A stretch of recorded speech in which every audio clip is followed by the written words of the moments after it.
warahmatullahi wabarakatuh. Sebelumnya, perkenalkan kami dari kelompok 16 yang beranggotakan Ridho Ragumay dengan NIM A1C0190008, Riandika Fajar Joansyah dengan NIM A1C0190052, Ratu Prameswari dengan NIM A1C0190062, dan Sapata Syakania dengan NIM A1C0190078. Video ini dibuat untuk memenuhi praktikum mata kuliah Satuan Operasi dengan pengampu Bapak Rofiuddin, STP MSI.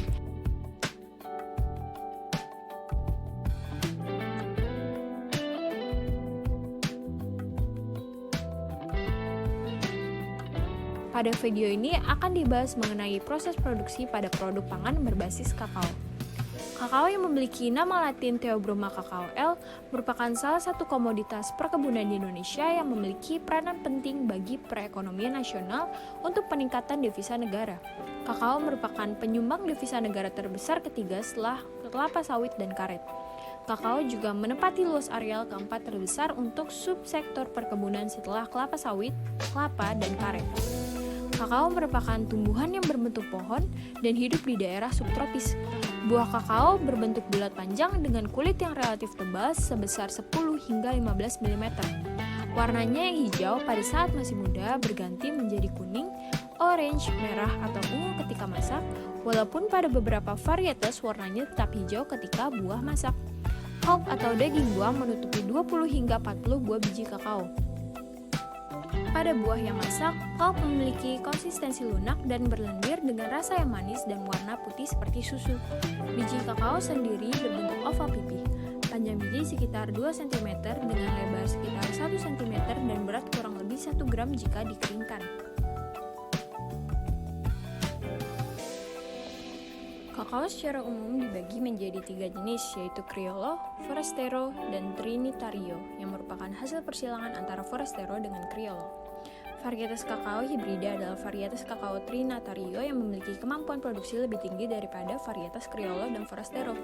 Criollo menghasilkan biji kakao dengan aroma yang sangat kuat tanpa rasa pahit, tetapi sensitif terhadap perubahan iklim dan serangan hama penyakit dengan jumlah produksi relatif rendah. Berbeda dengan Criollo, varietas Forastero lebih tahan perubahan iklim dan serangan hama. Jumlah produksinya relatif besar, tetapi bijinya memiliki aroma yang lemah dengan rasa yang pahit. Biji kakao Indonesia sendiri sebagian besar masuk dalam jenis Trinitario yang merupakan hasil persilangan dari Criollo dan Forastero dengan sifat yang mirip dengan Criollo.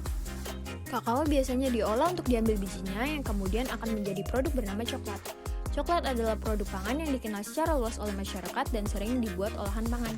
Persyaratan mutu yang diatur oleh pemerintah meliputi karakteristik fisik, pencemaran, dan organoleptik. Karakteristik fisik diperhatikan paling utama karena sangat berpengaruh terhadap hasil yang akan diterima konsumen serta mudah diukur dengan cepat. Salah satu karakteristik fisik yang diperhatikan adalah tingkat kadar air, berat biji, kadar kulit, dan kadar lemak. Hal ini akan mempengaruhi kualitas biji kakao sendiri. Proses penanganan pasca panen dari buah kakao terdapat beberapa tahapan.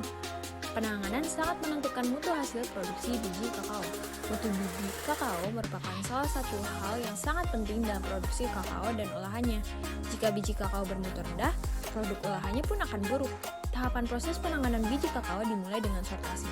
Sortasi bertujuan untuk memisahkan buah kakao yang sehat dengan buah kakao yang rusak. Tahapan selanjutnya adalah pembelahan buah untuk mengambil biji kakao. Kemudian disusul dengan tahapan fermentasi. Tahapan ini dilakukan supaya zat lendir dapat dengan mudah dilepas dari permukaan biji. Biji kakao yang telah melalui proses fermentasi akan menghasilkan cita rasa, penghitaman warna, mengurangi rasa pahit, asam, manis, dan aroma bunga, meningkatkan aroma kakao dan kacang, serta mengeraskan kulit biji menjadi tempurung. Tahapan berikutnya adalah perendaman dan pencucian untuk menghentikan proses fermentasi dan perbaikan kenampakan biji. Selanjutnya, tahapan pengeringan. Pengeringan biji kakao berperan dalam penguapan atau pelepasan air dari dalam biji sehingga memperpanjang umur simpan biji kakao dan mencegah munculnya jamur ketika penyimpanan biji kakao kering. Pengeringan dilakukan sampai kadar air 7-7,5%. Kadar air terlalu rendah mengakibatkan biji akan rapuh dan mudah pecah. Kadar air terlalu tinggi akan menyebabkan pertumbuhan jamur. Tahapan berikutnya adalah penggunangan, yaitu menyimpan biji kakao hasil sortasi dalam kondisi yang aman sebelum dipasarkan ke konsumen. Setiap proses yang dilewati untuk mendapatkan biji kakao dari buah kakao harus dilakukan dengan tepat. Perlakuan yang tepat akan menghasilkan produk yang berkualitas pula. Pada tahapan pengeringan biji kakao, terdapat 3 metode yaitu pengeringan dengan sinar matahari, menggunakan alat pengering, dan perpaduan keduanya. Pengeringan menggunakan sinar matahari memiliki sisi positif dan negatif. Sisi positifnya yakni akan diperoleh warna biji kakao coklat kemerahan dan tampak lebih cemerlang. Warna dan kenampakan yang demikian inilah yang diharapkan dari biji kakao, sehingga pengeringan di bawah sinar matahari lebih disarankan untuk biji kakao. Namun demikian pengeringan sinar matahari memiliki kendala yang disebabkan kondisi cuaca terutama saat hujan. Metode pengeringan ini memerlukan waktu 5 hingga 7 hari untuk mencapai kadar air di bawah 7,5%. Kadar air biji kakao yang lebih dari 7,5% tidak memenuhi persyaratan SNI.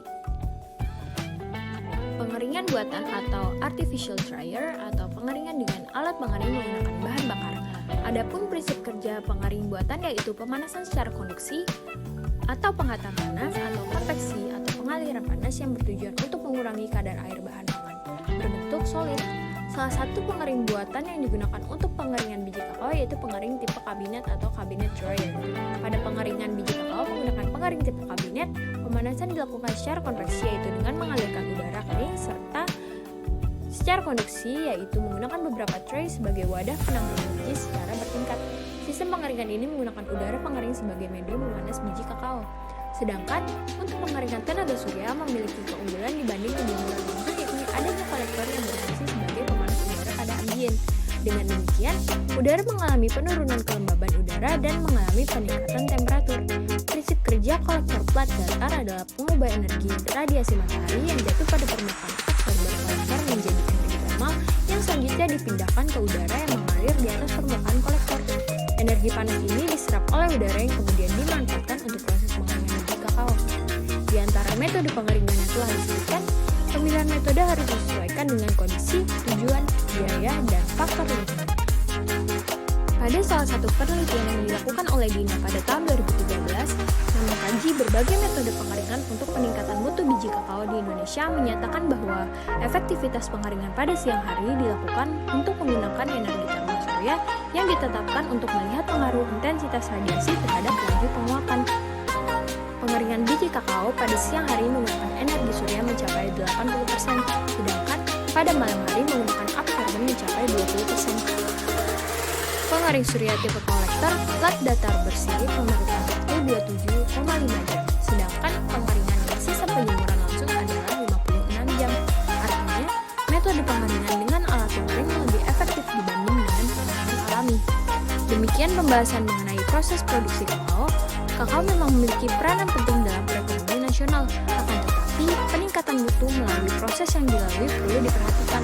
Pengeringan menjadi salah satu tahapan yang perlu diperhatikan karena membutuhkan waktu yang lama dan mempengaruhi kualitas biji kakao. Oleh karena itu, perlu dilakukan perbaikan dari sisi alat maupun metode secara terus-menerus agar mutu biji kakao dapat semakin baik.